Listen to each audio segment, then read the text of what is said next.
The views and opinions expressed on this podcast do not necessarily reflect the views or positions of the Lansdowne Public Library or its employees. Hello and welcome to the first episode of 2023's Geek Out podcast, where we geek out about just about anything.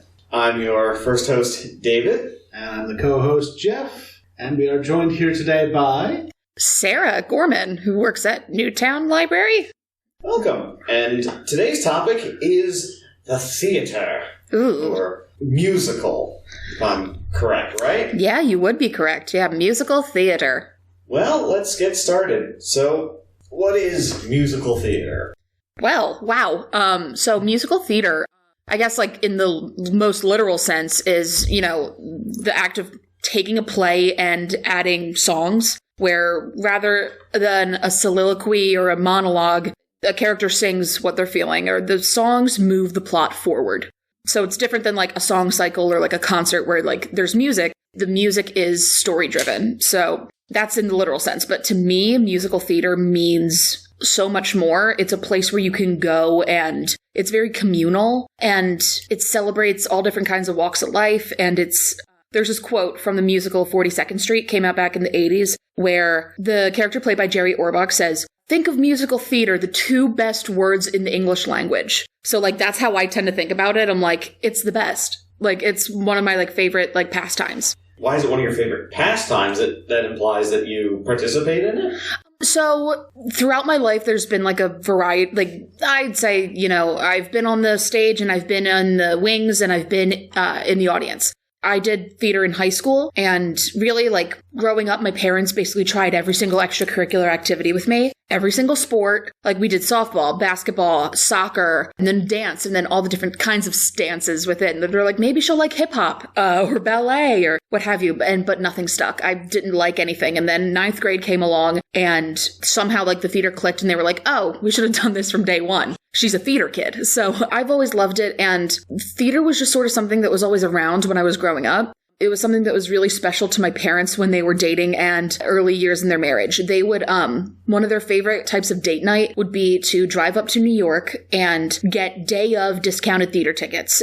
So it would be like a roll of the dice, like you don't know what show you're going to see. They'd see a matinee and then get dinner afterwards, and then they'd drive home. They'd have someone watch me and my brother, and they'd go and see a play or a musical and then come back. When my brother Tom and I were old enough, they decided to start bringing us along on the trips. And that was the onset of Disney making it big on Broadway with The Lion King, Beauty and the Beast, what have you. So they started taking us to see shows like that. And I immediately caught the bug. So I was like, oh, this is absolutely the thing I'm going to obsess over for the next like 20 some years. So I very much had that like, this is the hyperfixation. I'm like, we found it. But yeah, it's just always been around.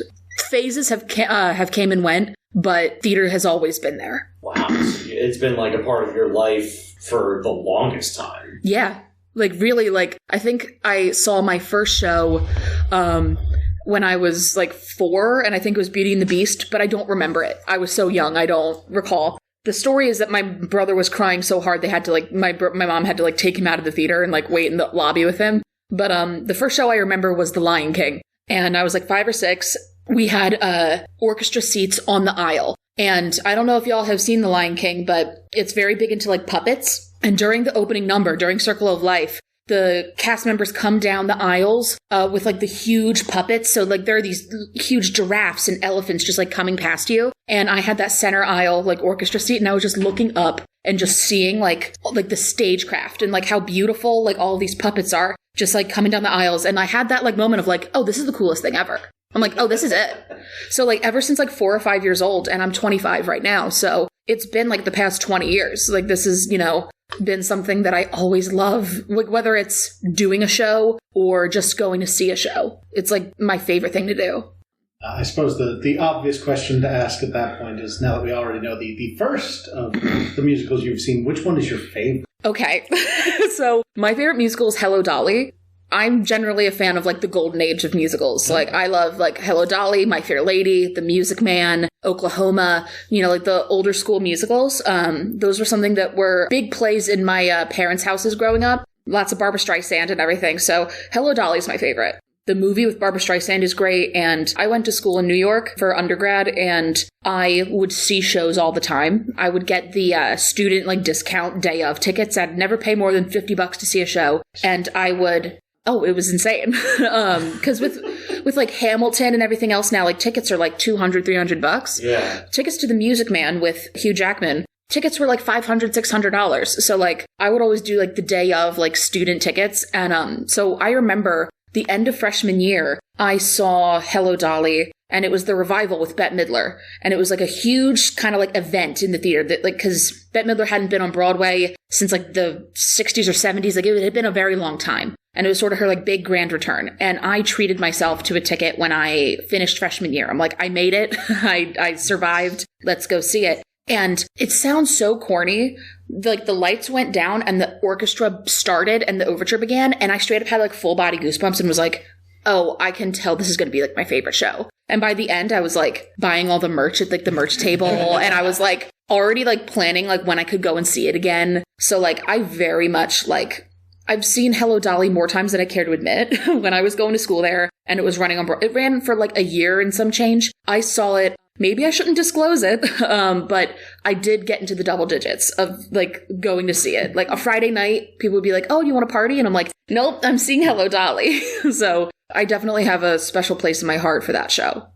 I've only gotten to see one show on Broadway. Ooh, what was that? Which was Spamalot.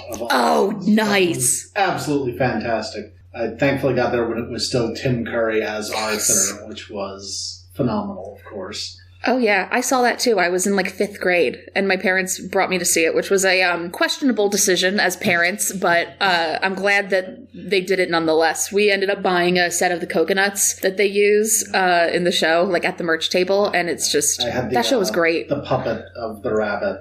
Oh, nice. Also at that merch table.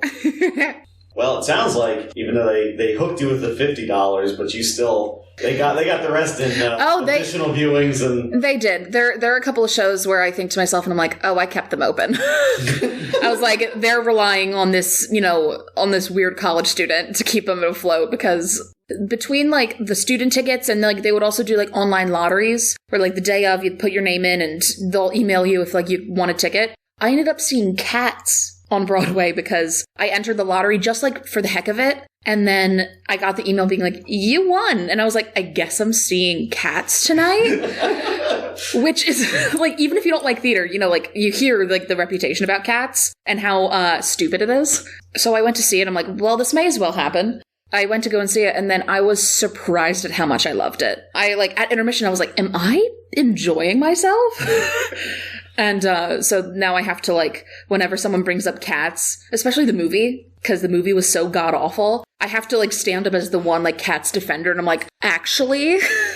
But they got a lot of money out of me, I'll tell you that. Yeah, I mean, it is one of those shows. I've never actually seen it. I sat through about 20 minutes of the movie before giving up.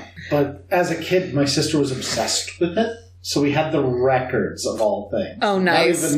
Not even CDs, actual records. Nice. And I have the record to Cats, so, it all works out. Basically only remember really enjoying Magical Mr. Mistopheles. As you should. That's a great number. Well, I'd like to admit something here on this podcast. Ooh. I have sat through that movie twice. How? The first time was with friends, because I think it was online in 2020, so very much during lockdown. So it was with some friends and some very alcoholic beverages. And the second time was with someone who was like, I want to watch it because I've heard it's really bad. And I was like, all right, I guess we're doing this. So I can say that the music was honestly very good. I mean, I would imagine the Broadway, because I think I've heard some of that before, so that's obviously better. But that story and just some other things were so off the rails. You've seen the movie? Oh, I did. How does it, in terms of the stage play, because I can't fathom what it has to be better live. It is better live. But so at least my story with the movie is that When I lived in New York, I was a regular at this bar called Marie's Crisis, and it's a sing-along, show tunes only piano bar in the West Village. Awesome. It is exactly the place for people like me. This is me plugging Marie's Crisis to the people of Delaware County, but it is the best place. Jot that down. He's jotting it. For the listeners at home, he's jotting it down. Not lying. But I would straight up go on like weeknights and not even drink that much. I would just go and like, because I was just surrounded by other people in the LGBT community who loved show tunes, and it was like a real like place of community. And I made a lot of friends like outside of college there. I always described it as like a gay Broadway Cheers, and where everyone knew my name and how I sounded a couple drinks in. So me and a bunch of friends from Marie's, we got a big group together and we all bought like a block of tickets. Like we bought out a row at the AMC Theater in the East Village, and we all went, and everyone was tasked with like bringing a flask of something. So we all like, I saw Cats like a little tipsier than I wanted to be. So we all had a blast. And our showing of Cats, everyone there, it was almost a full theater, mind you. This is like 2 months before the pandemic like truly hit. Yeah. And so it was like one of my last experiences in like a movie theater, like normally. And everyone in my theater, we were all like under the like consensus, this was going to be a rowdy screening. Like it was like Rocky Horror. Like there were talking back, there were jokes the whole time. Spoiler alert, when Grisabella is chosen as the cat at the end of the show to like go on to the next life, like people were shouting like they were like, justice for the Ian McKellen cat. Like they were just like people were like memeing out. It was like genuinely like one of the most like fun times I've had in a movie theater. Like it's up there with like a Rocky Horror screening. Like people were just messing around, and like no one was taking it seriously, and everyone was like happy to be there. So I feel like I have probably happier memories of the movie than most. So that's the first time I've heard somebody being happy to be at the screening of the Cats film. It helps to have a glass of wine or so, and then Cats is very enjoyable. And be with some friends and people who are not taking it too seriously. That is good to know. Wow. So you talked about big productions. For our listeners, Broadway, what does a show have to do to get on Broadway? Oh, geez. Because whenever I think when people think about it, they do think of like the big headliners, but it's more than just that. That's the spot to be, basically. Mm-hmm. That's how you know you've succeeded in a fashion, at least. Oh yeah, so like there are the few exceptions, the mega musicals with like the big A-list celebrity, like The Music Man with Hugh Jackman, or Hello Dolly with Bette Midler, or one that I saw and had a really great time at was How to Succeed in Business Without Really Trying with Daniel Radcliffe, fresh off the heels of Harry Potter. This was like 2011, so like there are always the like classic shows with like a big A-list star, and like you can basically secure, you're like, oh, we're running for at least a year. Like people will refinance their house in order to get a ticket to this. But like there are littler shows, and like shows that I kind of call like the little show that could. And you know, I am not too privy to like the business of Broadway, but like my general understanding is that that there are a couple of steps before a show gets to Broadway. And a huge part of it is they need the money. They need the producers, and they need the financial backing, because rarely does a show ever just get written and they're like, okay, let's put it on Broadway. There's a reading. And if it's a professional, like equity, like union production, everyone has to like, you know, like be paid for the reading, for the like rehearsal time. And then a lot of shows will do what's called an out-of-town tryout before they go to Broadway. Like most famously, like My Fair Lady did their tryout in Philadelphia before it moved to New York with like Julie Andrews, because they want to like basically, it's like the way that like a movie would do like a test screening. You know, like they run the show, they put it up, and they bring people in to see it. And if it does well there and it sells there, they bring it to Broadway. So, and when it gets to Broadway, there are so many like costs that go into a show and whether or not it's going to succeed or not. Like if it's a big production with like extravagant costumes and sets, and there's like a 40-person ensemble and an orchestra with like, you know, like a really big sweeping score, that orchestra needs to be like 20 or 30 people with all the instruments. All of them have to get paid. And, you know, all of the stage crew and everything, they all have to get paid. So a lot of the times a small production, like a small intimate kind of production where there's like kind of like only a piano and like 3 or 4 people on stage, like a show like Once, or a lot of straight plays, like shows without music. They tend to have like 10 people or less, a very simple set, and that keeps the costs down, and that can help it run further, because if you just think about like the weekly operating costs beyond just like, oh, are people buying tickets to the show? If they are, how much are tickets going for? Because some shows will heavily discount their tickets. Others will be like, oh, no, you can really only see The Music Man for $500. So like it really, there's like a world of difference. I have seen shows that have lasted, like, one of my favorite shows that is considered like a flop is the musical adaptation of Groundhog Day. I did not know this existed. And guess what? You can jot that down too, because it's incredible. And it really wasn't like given a chance, and it didn't sell well on Broadway, but Tim Minchin, who is the guy who wrote the Matilda musical adaptation that's on Netflix right now that everyone loves, he wrote this. And it was really successful in the West End, which is like London's equivalent to Broadway. And everyone loved it there. I think Andy Carl was either nominated for or won an Olivier, which is like the British Tonys. And like they brought it to Broadway thinking that like it was going to be a huge hit, and it wasn't. And it got like lukewarm reviews. But I saw it a couple of times, which there's a great level of irony in seeing Groundhog Day several times. I used to do a marathon of it every year. Nice. Let it play the whole day. And just let it go. But that show, like, in my opinion, was beautifully written, had like some of the best music I've heard on Broadway in the past 10 years. But it ran for like, I think 6 months. And then like that was it. And it didn't recoup their investment, which very few Broadway shows do. Like only like the big shows like Hamilton and stuff kind of like recoup on their investment. But Groundhog Day was considered like a commercial failure, but there's always like little niches of fans who will like attach onto it. So there are shows that have closed in like a week. There are shows that like have closed in a performance. Like the opening night is closing night, but like they'll have cult followings, kind of like how, you know, like cult movies will. Yeah. So it's always been like, I think the original question was how does a show get to Broadway? And now I'm just rambling about Broadway fandom, but it's I'm never here. Podcast often runs. Yeah. I mean, Lord knows, the second you mentioned flops, my mind immediately went to Spider-Man Turn Out the Dark. Yes. Probably the best known recent flop of Broadway. Dude, it was... now, get this. I saw Spider-Man Turn Off the Dark. Was everyone okay afterwards? Everyone lived. There was not an ambulance outside of the theater. So, but I also... like, I still have the poster from when I saw it. But I think it's worth noting, I was a kid. I was a child. So I saw this through the eyes of a child. The same way that, like, besides musical theater, one of my, like, favorite things ever is Star Wars. And I feel similarly about the prequels. Like, when I watched them as a child, I saw them in theaters, and I loved them. And then I rewatched them as an adult and went, oh, God. But then I've come full circle to, like, now I love them again. But, like, almost as if, like, they're camp. I'm like, you know what? I just love them even though they're bad. So I've gone that way with the Spider-Man musical, is that, like, at first I was a child and I loved it and thought it was magical. Then I reflected on it and went, oh, good God. And now I've gotten to the point where I'm, like, not admiring it the same way that I do with the Star Wars prequels, but it's just sort of like, I'm baffled that, like, who let this happen? How did this happen? It sounds like the plot of, like, some, like, crazy, like, Ryan Murphy TV show. I'm just like, what? What? People died? What? They kept doing it. And they kept doing it.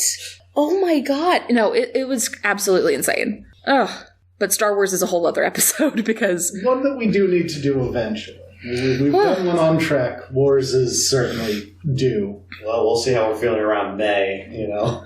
Oh, there you go. Time. Yeah, certainly. So when it comes to musicals, do you have like a preferred genre? Or, I mean, you talked a bit about your preferred era, the Golden Age, which, just for the sake of listeners, that's, I believe, the 50s to 70s? Yeah, so you can kind of debate where when the Golden Age began and ended, but I'm of the group that, like, it started in the 40s with Oklahoma, and then into the 50s and 60s with shows like The King and I, and The Sound of Music, Fiddler on the Roof, you know, like the big, like, sweeping classics, and then it ended, I personally think, in 1960. Oh, I'm going to have to get fact-checked here. It's either 68 or 69 with Hair. That's the start of more the rock sort of music. Yeah, like the rock musicals. And then also, like, in, like, 1970, like, we're also getting into the era of, like, shows like Company that, like, push the idea of, like, the shows don't have to follow a narrative structure of a beginning, middle, and end with, like, a hero's journey that we follow. Like, a musical can be, like, vignettes. A musical can be, like, asynchronous. Like, like, there are different interpretations as to what a musical can be. So, like, with 69 and 70, when you're getting Hair, Company, and everything, like, that's when you're starting to depart into the more, like, modern musical and the different sort of, like, adaptations that you can do. But I would say it's definitely from, like, Oklahoma, which I think was 43? I don't know. I have to, once again, fact check. But it's from Oklahoma to Hair, basically, is what I think. But my favorite genre of musicals, like, when I look back at, like, what my favorite musicals are, it is a wide variety. Like, I like the big, like, grandma, like, golden age musicals, like The Sound of Music. But also, one of the shows recently that I've loved is Hadestown, which is it's a retelling of Orpheus and Eurydice in conjunction with the myth of Hades and Persephone. Sort of this, like, new love and this old love, and, like, it's, like, folk music, like, kind of like rock music. And it's, like, very, like, gritty aesthetically, and it's, like, Hermes is, like, the narrator, and it's, like, it's really cool. And that's definitely, like, a more kind of, like, alternative musical. And that's one of my favorites. So, like, I like the classics. I like the new experimental stuff. I love, the big mega musical, like Phantom or Les Mis. And I also like Stephen Sondheim musicals, like Into the Woods or Sunday in the Park with George. Those, like, classic kind of, like, 80s musicals. It's really, like, everywhere. I like everything. And, if a show's good, if it's written well, I will be obsessed with it. So, kind of anything. Fairly reasonable. I mostly ask just because I find, of all of the bizarre niches my personal tastes fall into, which for me kind of makes sense, to be fair, there are a surprising number of horror musicals. Yes, there are. I generally find myself to be quite the fan. I blame early exposure to Little Shop of Horrors. Especially. Oh yeah, Little Shop's awesome. And then have you gotten into Carrie at all? I was not aware there was a Carrie musical. Oh my god! So that was one of the notorious flops. That's probably why I didn't end up hearing about it. I believe it closed within, like, a week or something. Like, it was insane, and, like, critics hated it. No one bought tickets, and it was, like, it's known as one of Broadway's biggest flops. But it was revived back in, like, 2012. And it was still a flop again, and it had a similar, like, runtime of about, like, like, maybe, like, a month or two. But it has, like, a cult following of fans, and a lot of, like, community or, like, colleges will do it. And it's, like, I've seen videos of the way that they interpret the prom scene on stage, and when you're talking about, like, stagecraft and, like, how to convey certain things on stage, with movies and TV, you've got effects, you've got post-production, you've got, a whole world of tools at your disposal. With stagecraft, you kind of have to, kind of lean into, like, the, like, magician almost aspect of it all, like, to sort of help the audience, like, suspend their disbelief that this is happening. And the way that the Carrie musical showed the, like, the prom and, like, the blood, some productions don't even have blood, like, they just wash her in red lighting. Yeah, and, certainly. Yeah, right? Because you think about it, like, there's a scene after, so, You can't really have somebody dancing or anything on a stage that is covered in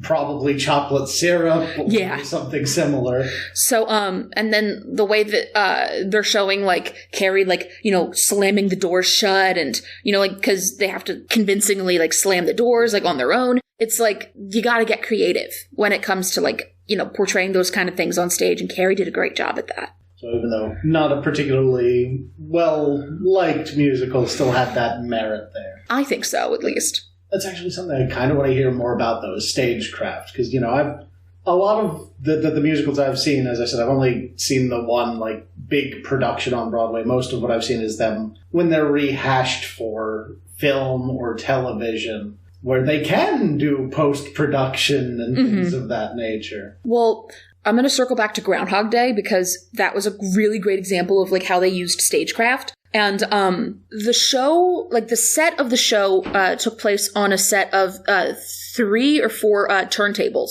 And so there would be the outer circle of the turntable turning, and then another one, and then the circle in the center. And they could move in different directions at the same time and everything. And in addition to the fact that, like, there were repeating musical motifs to, like, further hash down the fact that Phil is repeating the same day over and over again, the people on the turntables, it's like they're moving to the left and then rewind, they move back to the right and everything. So they're using the scene. That's brilliant. Yeah, so, like, they utilize the medium of the stage to tell us more about to explore aspects that movies can't. So, like, you know, a song repeating over and over again. Like, the movie does that with I've Got You, Babe, but, like, musical motifs and certain, you know, like, themes.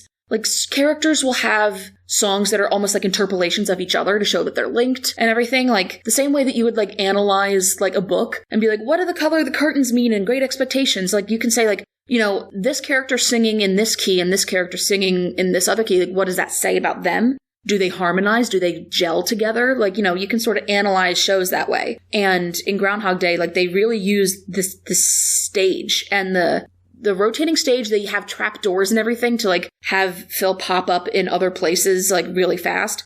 And it was so clever and so creative. And other shows like Phantom of the Opera, like, does that with, like, all this, like, fake smoke and trap doors and, you know, stairs that lead to nowhere. And it's fascinating. Now, like, for shows like that, you kind of need to be a huge hit because that's a lot of money. Yeah. But when you do it right, it's absolutely, like, breathtaking. So, yeah.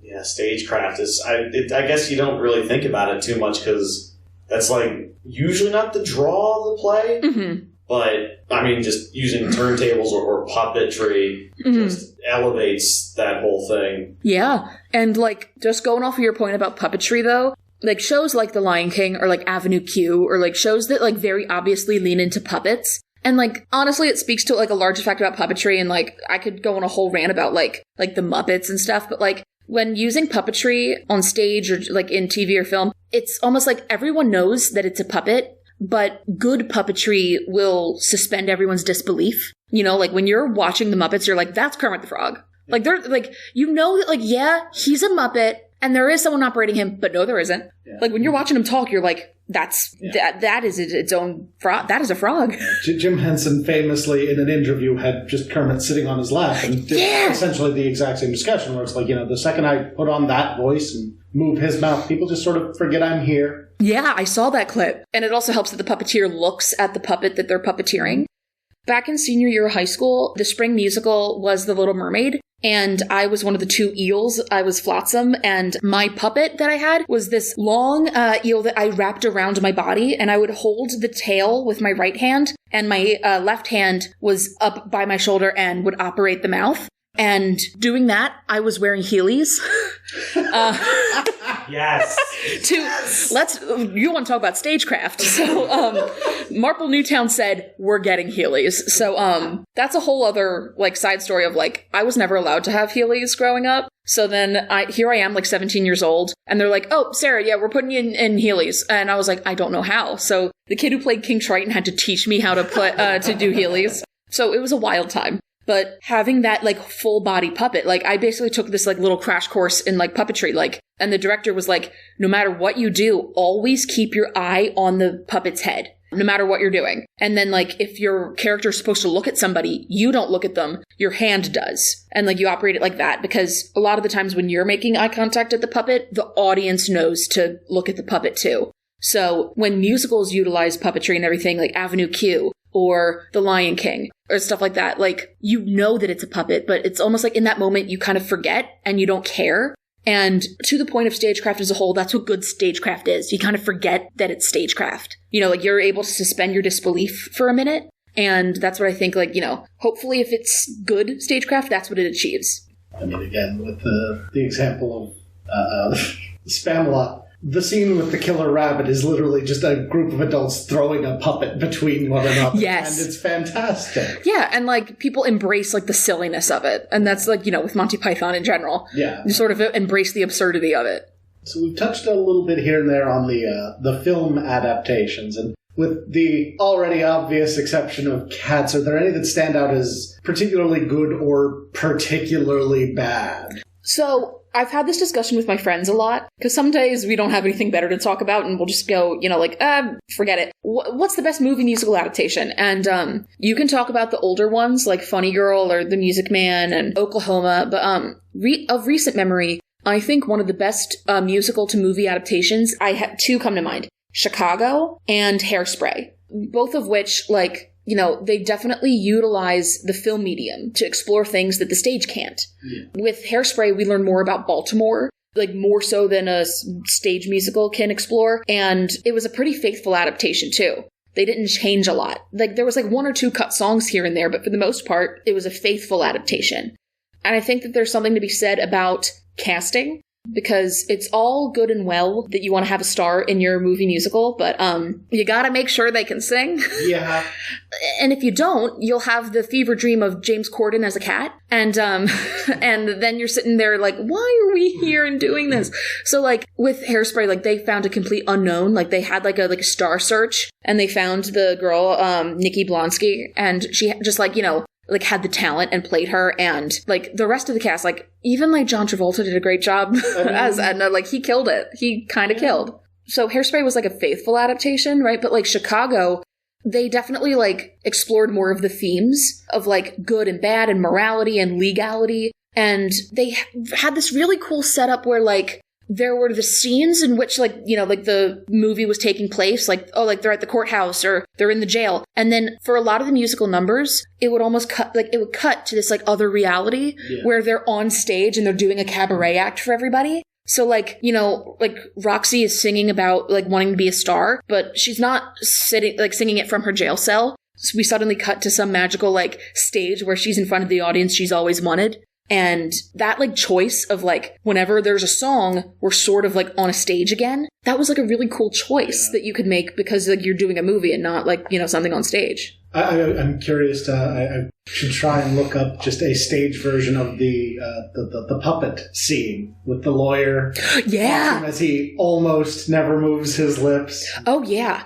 And like the fact that like in the movie, they really play on the whole like marionette thing. Yeah. And like he's over like looking down on the stage. Like with movies, you're able to do that and like really drive home the fact that like he's playing her like a puppet.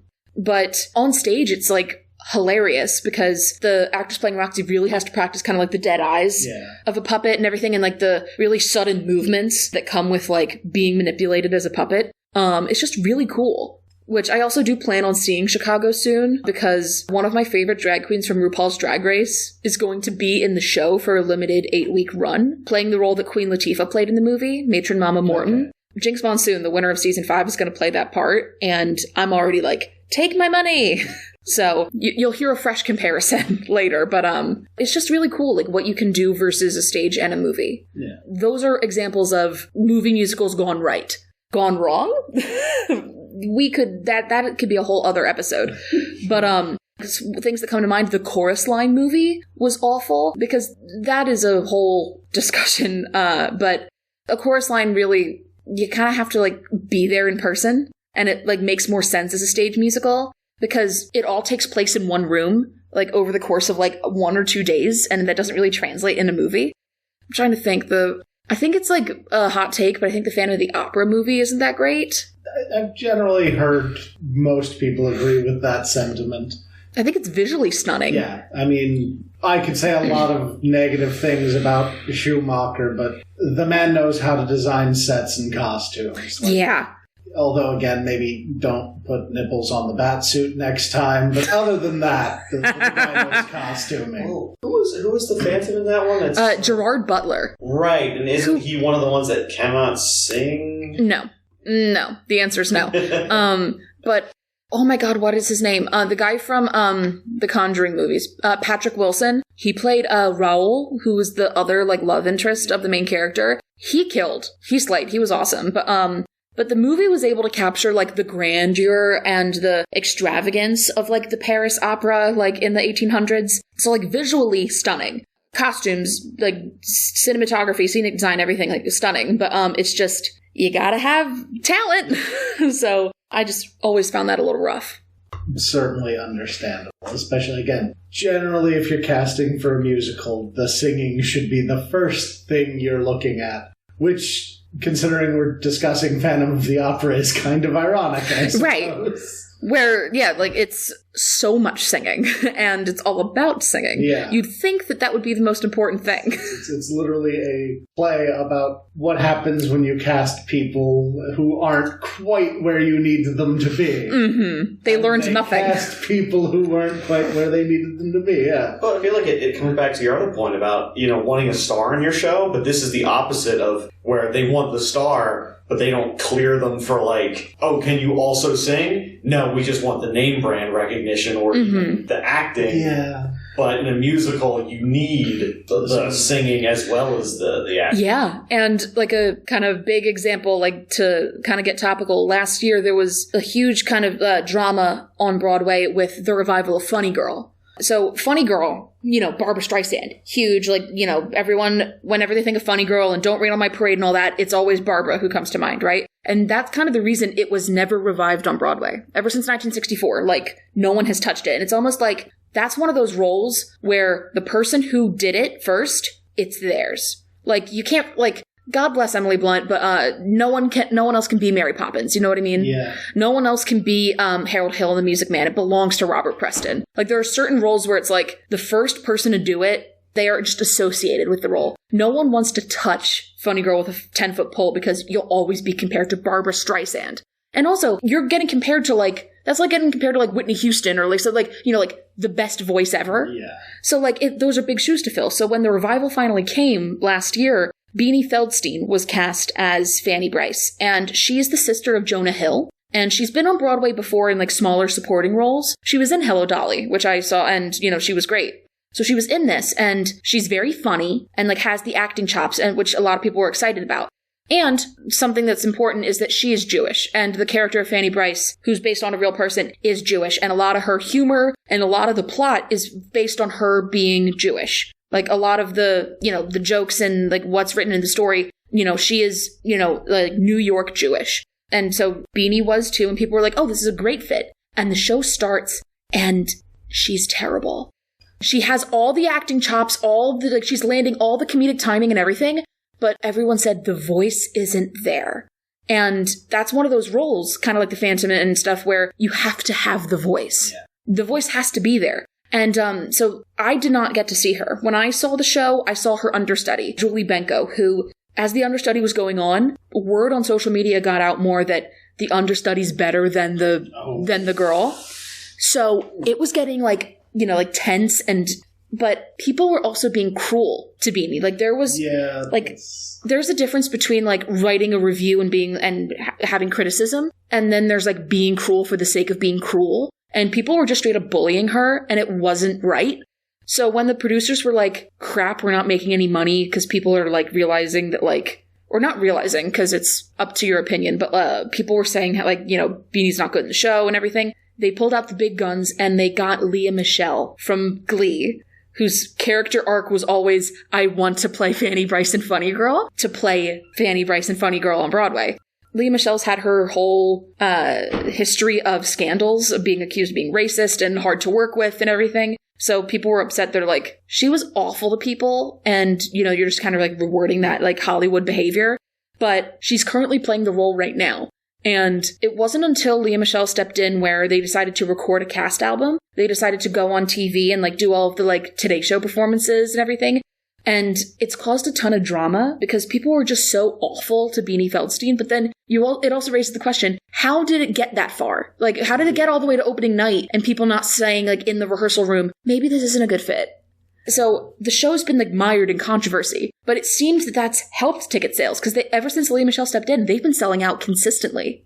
I've also realized this has been such a long ramble about one specific situation. Again, that's kind of what happens. Par for the course. Yeah, we get fixated on very bizarre minutia from time to time. Because, that is kind of an interesting story, though, because it's like, is this intentional? Were they hanging this girl out to dry? Because it's like, well, nobody's going to be as good as Barbra Streisand for this role, but we've got somebody who looks like they can fill the part. They hit most of the check marks, and when they fail, we can bring in our actual first choice, and that's very backstabby and the kind of drama I can get behind. You know? Yeah, like it just felt very like mean towards Beanie, and I have not seen her performance. I cannot speak to whether or not she was good or bad in the show, but it seems that she was really given a bad deal. And, you know, like she was given those shoes to fill where basically everyone in the room knew she couldn't fill them but just let her go on anyway. It's like some bizarre plot of like, you know, like you're letting the kid in elementary school embarrass himself because you think it'll be funny. Yeah. Like it's just, I don't know. It just makes me feel awful. And she is very talented. Like, I mean, comedic timing is much harder to teach, I feel. Like, yeah. That's something you have or you don't. Yeah, 100%. But that was like crazy drama on Broadway in the past year that is like, all of my friends were like, oh my God, what do you think about this? What do you think about this? And I was just like, this is crazy. This is the kind of gossip that, like, I'm not in this circle at all, so hearing this is like, ooh, okay. Yeah, like this is definitely one of those things where I'm like, okay, there is something here. And absolutely. It's gazing through the porthole, like, all right, I'm not involved in this, and I'm not invested, but I can, I can see the fire burning bright. Exactly. Yeah, it's like you see I do want to yeah. watch that train wreck. Yeah, you're like, my neighbor's house is burning down, but I'm going to just sit and watch it. Yeah. It was crazy when that happened. Yeah, it was nuts. Insane. I guess that's the modern musical for you. Like, that's just... showbiz. There it is. There it is. There it is. It's showbiz, kid. I mean, how do you feel about... Because from what I understand, a lot of the current state of musicals is, playing shows that had already been successful or things based on existing properties with original ideas falling a bit by the wayside, which, I mean, we could also say about television and cinema at the moment. Absolutely, it could. The, like, Marvel-fication of just everything. I mean, in this case, I suppose it would be fair to refer to this as Disney-fication. No, true, because they own everything. They own everything, and in the case of musicals, a lot of that does start with, The Lion King and Beauty and the Beast and all of them entering Broadway. So, it's definitely, I think, a problem. Because in the past couple years alone, we've gotten, like, Almost Famous the musical, Pretty Woman the musical. There's also this... Is that then a musical based on a film based on a song? Yes. It's like Inception. We have to go deeper. I mean, in fairness, I did list my favorite musical as a film based on a musical based on a film based on a plot of a Twilight Zone episode. So. This is true, but I feel like... now I feel like I sound like a hypocrite, but, like, there's a difference. Like, Spamalot, like, I feel like when you bring a movie... I was referring in this case to Little Shop. Little Shop. Oh, geez, Louise. But, again, yes, the other one is based on a... I want to see the Twilight Zone episode that inspires camp. I mean, an argument could be made for the episode with all of the toys and the umbrella stand, but that's neither here nor there. Fully derailing the conversation, what was the episode that inspired Little Shop? Was it To Serve Man? Well, partially, but there was also, like, I don't think it made it to... I think the script was originally written as Twilight Zone, and then they decided to make the film instead about the guy feeding things to the carnivorous plant. Okay. I'm also a huge Twilight Zone fan, so I was like, huh? But, like, to me, in order to make a good, like, movie to musical adaptation, there's kind of the question of, does it sing? Like, when you watch that movie, like, could the addition of songs add something to the show? So, like, with Spamalot, I felt like making it a musical adds a whole nother layer of, like, tongue-in-cheek, and it, like, it makes it different. With Groundhog Day, adding songs and using the techniques of, like, stagecraft and theater brought, like, a new perspective to it. When you just, like, I saw Pretty Woman. It is the movie plus songs, and you know who wrote the score? Bryan Adams. The guy who wrote Summer of 69, like a rock star. Like, he wrote the music to Pretty Woman the musical. Like, it was just, I guess, like, if you just, like, want a good time, I guess, like, it's fine, but, like... So the equivalent of a popcorn flick for a musical. Yeah, really. So, like, I feel like there's a little bit of a difference of, like, a movie to musical adaptation that, like, is creative, and then one that is just almost verbatim, line for line, just on stage, and then just a couple of catchy songs, and then, boom, okay, give us your money. So, between that and, like, one of the other big musicals this year is a musical version of Some Like It Hot, and that's brought a whole other level of controversy because the Broadway community is, over time, is starting to... We're tired of the whole, man in dress, isn't that funny trope, like with Mrs. Doubtfire and with Tootsie, like both of which got musical adaptations that weren't that good. We're sort of sitting there going, okay, we're tired of it. Next. So I feel like there's a difference between like a creative adaptation and uncreative adaptation, but then that opens the whole like what is creative, what is original. And I am just an assistant librarian. I don't know. I am not the be-all, end-all authority. I know it when I see it kind of a scenario. Yeah, and like I'm not gonna sit here and like try to be like the New York Times like theater critic. Like I'm not the police on what makes art good. That's why they made chocolate and vanilla ice cream. So like, but there's something to say that like, I think it was last season on Broadway, there was only like 1 or 2 original musicals. And they defined original as not based off of any pre-existing media, whether that be a movie, a book, a poem, or anything. Like, just an original concept, an original score, and not a revival too, like a remounting, or like, you know, like The Music Man. Like a true original show. Last year, there was like one original show. So, like, there's something to be said about, like, you know, Broadway's a business. And producers want people in seats. They want people who paid like $100 to have their butt in the seat. And if making, you know, like Mean Girls the musical is going to bring people to New York to see like the show, then that's what they're going to do. But then you don't see a lot of original content on Broadway. And then further, you know, like that really affects playwrights and creators who are not the typical, like, you know, straight white man. A lot of like stories from women from the LGBT community and like people of color kind of get, you know, pushed aside and everything because people go, oh, they don't make a lot of money. And like, oh, like people won't be interested in that. An unfortunate flaw in art in general. Yeah. But when art is commercialized, well. Yeah. Like last season, the musical to win Best Musical is called A Strange Loop, and it was written by a queer man of color, and it was it won the Pulitzer Prize, and it won the Tony, and like it was like critically just like heralded. And it just announced that it's closing due to like, you know, lack of ticket sales. And I think like after the numbers are crunched, it will have been the shortest run of a Tony Award winning Best Musical, even though it was like an amazing, you know, because it just people loved it. And people were like, wow, this really is like great art that makes you think and everything. And then it just producers were like, nope, didn't make money. Boop. But like, it's a business. But one of the negative effects of that is that, you know, these original stories aren't getting told. It's just, you know, Spider-Man Turn Off the Dark and Mean Girls the musical. And I know I sound like, you know, a curmudgeon-y old man, like, you know, shouting at the sky. Shouting at the sky that, like, things aren't what they used to be. But, like, it's just disheartening. Because, like, when I went to school in New York, I majored in communications. But I had a lot of friends at my school who were pursuing theater. Whether that's, like, playwriting or acting or dancing, whatever. And they all were, like, feeling discouraged. You know, like, they were like, this is the field that I'm entering. So it really leaves a lot to, like, be desired. And, like, you know, pushes for diversity and everything in the theater. It's hopefully a conversation that we're going to have more of, because it's an important conversation. At least to me it is. I think it's very important because you're telling this, and I'm thinking, where have I heard this before?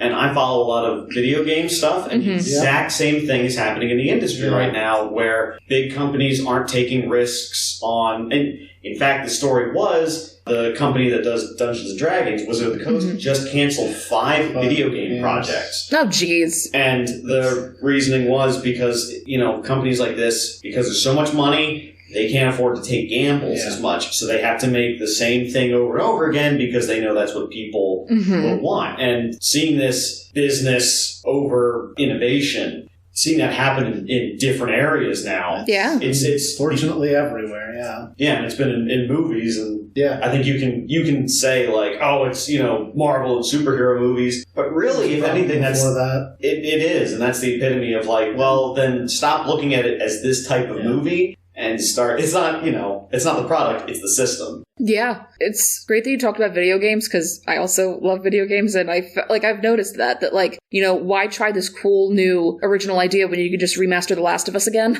or something like that? So like, so many versions of The Last of Us. Yeah.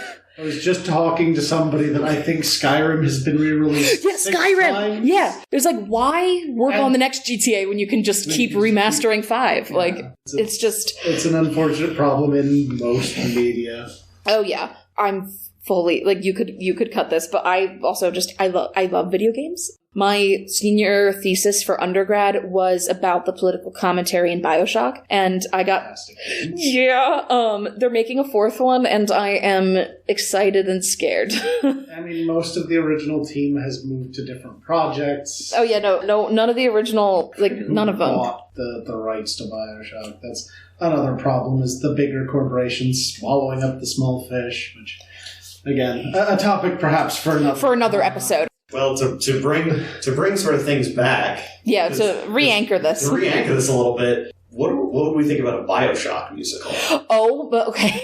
Like, we kind of have there been any video game 2 musical adaptations yet? Has there? I'm sure there's probably Japan has done several, to be fair, but that's not. So the same I feel like that's another. So the closest thing I can think of is there was this musical on Broadway a few years ago called Be More Chill. And it was this like I feel like it had a lot of like video game elements, but it wasn't like based on a video, but like it was almost like a video game musical meets Little Shop of Horrors meets like teenagers today. And I saw it and like wasn't a big fan of it, but there were a lot of cool aspects of like, if you swallow this cool pill, it's from Japan and it'll give you powers or whatever. Like there were some aspects of it that I was like, okay, kind of like video game-esque, but I personally like wasn't a fan. But just to answer your question, could there be a BioShock musical?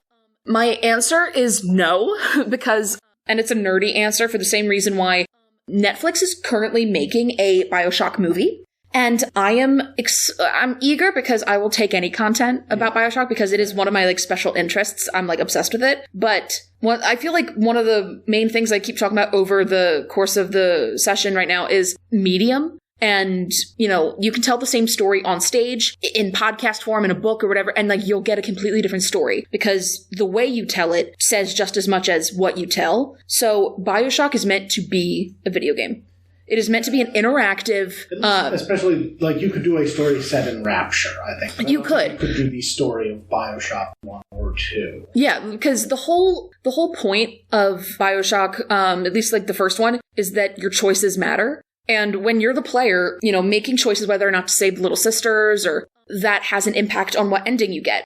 And you also have to think about what moments are you not given agency. Like when it's time for you to, spoiler alert for a game that's been out for 16 years, when it's time for you as the player to kill Andrew Ryan, you're put into a cutscene. You don't kill him because he's giving you the command phrase, would you kindly? So like the whole game is like, it hinges on the fact that like we have choice, or maybe we don't have choice. So the illusion of free choice is important. So when you take that interactive element out of the story, at least like the plot of the first game, I feel like it falls apart. So much, you lose a whole world of like that you can go into when you take away the interactive nature of the story.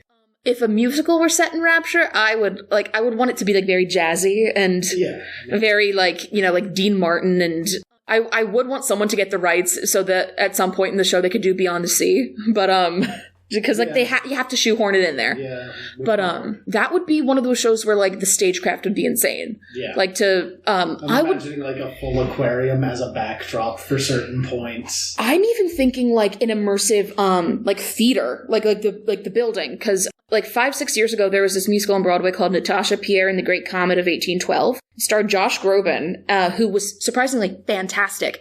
But this episode is also me going, give it a chance.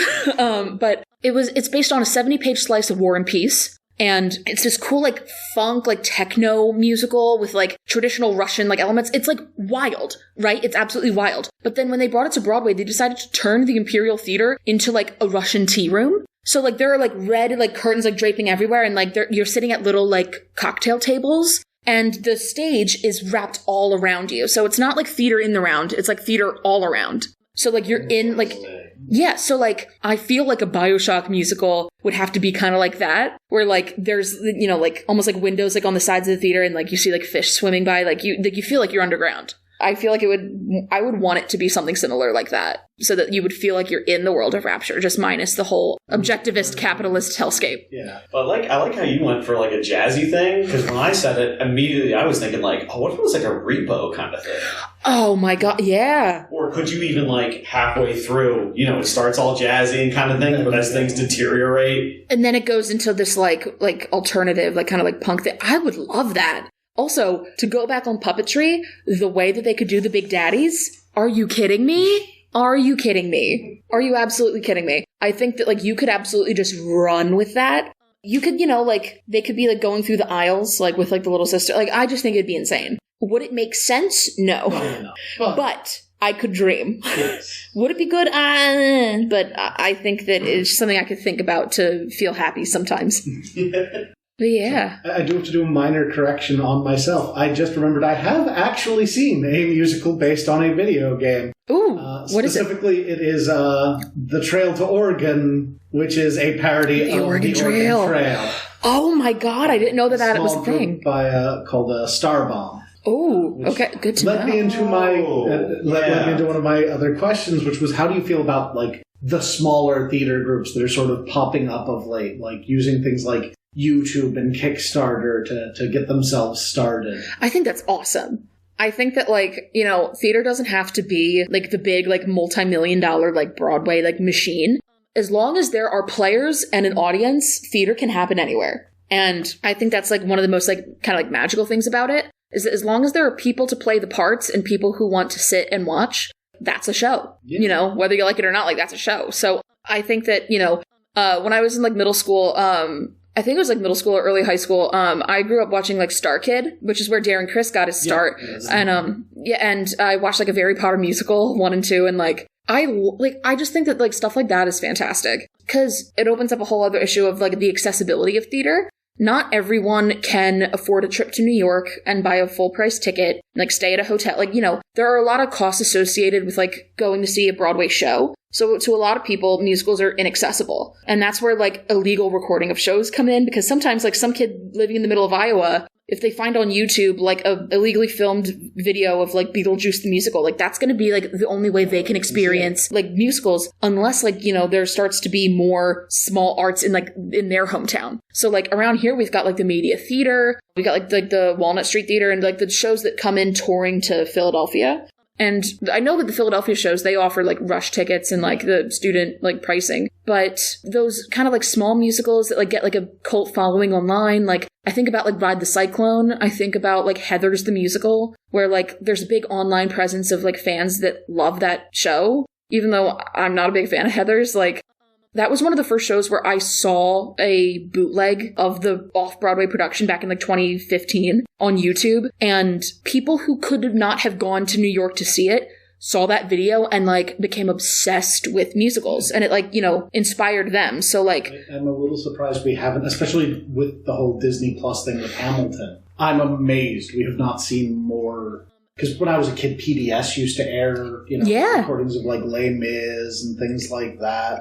And I you don't see that anymore. And it's so weird to me that it's like the only chance you're going to get is if some company decides to re-release this as a movie. Yeah. So there's a lot to be said about like the accessibility of theater. It's a controversial subject, but for the most part, I'm very pro bootleg, as long as you're not interrupting the show and, you know, and being a nuisance. But you need to address the bigger issue that, like, you know, Broadway, you know, you basically have to, like, refinance your house to afford a Broadway ticket. And, you know, a lot of the young people who love Broadway are people like me who are, like, in the LGBT community and feel ostracized in, like, their hometowns and everything. And seeing people on Broadway, you're like, oh, these people are like me and this is something I could do. You know, like, it's important to, like, see that, like, you know, it's, like, the representation of, like, oh, they're like me, and, like, I can do that. So, like, I just think that, you know, those smaller projects, like, on the internet and everything, I think it's awesome. Anything that you can do to make art more accessible, I think is good. I think art needs to be as accessible as possible. We're all literally librarians, so I think the idea is kind of a universal one with us. Yeah, I think we're all on the same page about accessibility. Everything knowledge desires to be accessible. Mm-hmm. Absolutely. And art is no different. I think that's why here in Delaware County, especially over here near Upper Darby, with the success of Summer Stage. Oh, Summer Stage is awesome! Yeah. For those not in the know, I don't know who they're exactly associated with. I just know they're at the Upper Darby High School, but they put on every summer. It's several shows. Yeah, I think it's one a month. Yeah. So I don't know the exact number, but I know that like there's one main stage show, and that's like shows that like adults and children are in. It's like I think one of the most recent ones was SpongeBob the Musical, which I know we were all talking about corporate Broadway and everything. I loved SpongeBob the Musical. It was like surprisingly great. That was, and I believe that one was put up on YouTube. Yeah, it was filmed and put on. Freely available and generally incredibly well received. I never got around to it, and I should at some point. I totally recommend it. So they do like a main stage show, and then they do several like children's shows. One of my best friends, Billy, he would do a lot of the summer stage shows, and there was one summer where he was the Cowardly Lion in The Wizard of Oz. There was a summer where I was making fun of him for going like, oh, I'm the king of the forest, and like, you know, a whole thing about it. As you should. I mean, because if any of your friends had to get into the lion getup and like go like, photo, like you would have to make fun of them too. It comes with the contract of best friend. No, but the summer stage is absolutely incredible, and it like getting like kids involved too, like in theater, and like making it accessible to like the general like community. It's awesome. We are not sponsored by Summer Stage, but at all. We do get their bookmarks and things every I'm like, I feel like I'm talking so highly of them that it almost sounds like we're doing a podcast advertisement. Yeah. Well, the reason we speak so high is because it's a great gateway for a lot of younger kids, especially, to both experience it for a reasonable price or to be a part of it. Yeah, and that's awesome. Yeah. Yeah. I think the version of this I like the most is not a sponsor, we're just a fan. Not a sponsor, just a fan. Geeks, if you will. Yeah, there you go. Bringing it home. We are coming up on time. So I figure, well, we've gotten your thoughts on the independence there, but, if somebody were looking to get started with musicals, what would you recommend? I mean, of course, obviously, it's like, you'd love to tell them go see a Broadway show, but there's difficulties there, but, there are plenty of films and whatnot. What would be your, gateway into theater? My gateway was Disney. That's reasonable. So not to be, not to like appease the corporate overlords again, but like I grew up on Disney movies and characters bursting out into song. And then my first stage musical experiences were Disney musicals. So from like a young age, like if you're like raising a kid and you're like, I want this kid to be a theater freak. If, a local high school is doing like Beauty and the Beast, take them. Yeah. I would say like support local theater. If you're lucky enough to like have local theater, to go and support it. If not, the internet is your best friend. I say watch bootlegs. Watch pro shots that have been uploaded to YouTube. If you're currently in college and you have access to performing arts databases, I'm currently getting my master's in library sciences, and for some reason I have access to like the theater and performing arts databases. So and that actually makes sense. Yeah, like archives. Yeah, so if you have like access to like academic databases where they have musical footage, take advantage of it. But like use the internet, read books from your library, because there's a lot to learn about musical theater. So just absorb as much knowledge as you can. I'm again going to just randomly shout out the Star Kid on YouTube is fantastic. Absolutely. A buddy of mine showed me that a few years back, and I just binged all of their material. It's all probably some of it is for a slightly older audience. Mm-hmm. If you're a teenager and up, that's a fun place to start if you want something that's a bit funnier and easier to digest. And not even, not just freely available, but granted freely available by its creators. So yeah. If you're a bit more on the moral high horse and you're not a fan of bootlegs, that one will get you there without any moral gray areas, let's say. Yeah, there you go. I think I have one final question. Sure. For our listeners, since you're the expert here, is there any shows coming, musicals that you would recommend, like, go see this, or anything you're excited for? Anything you can recommend? Well, I know it's a tough, big, loaded question, but... Oh, good God. It's like I suddenly forgot everything that's coming to Broadway. Okay, the one that I'm excited for the most this upcoming season is the revival. I know we were talking all so long about original shows, right? And now I'm about to fully go back on it. Starting in next month, there's going to be a revival of Sweeney Todd on Broadway. Ooh. And starring Josh Groban as Sweeney Todd, who I think is going to be amazing. It's going to be the first show in a while to have a full 26-person orchestra, and with a score as lush as Sweeney Todd. And especially if you've seen the movie Sweeney Todd and loved it, go see Sweeney. If you can afford a ticket, go see Sweeney Todd, because this is one of the first Sondheim revivals that we're getting after Stephen Sondheim's passing, and it always stands the test of time. Sondheim shows are timeless. So I'm personally the most excited for Sweeney Todd. I'm absolutely thrilled. Well, thank you very much for joining us. This has been a very fun conversation. Thank you for having me. I had a blast. That's going to do it for us on this episode of Geek Out. Thank you all for listening. If you'd like to become part of the podcast, Jeff, how do they do it? Well, you can head right over to lansdownlibrary.org/podcasts. There's a green register here button that you can click, and that'll help you fill out the form. Be sure to join us next month when we'll be revisiting probably our most popular topic of last year, which is, of course, Star Trek.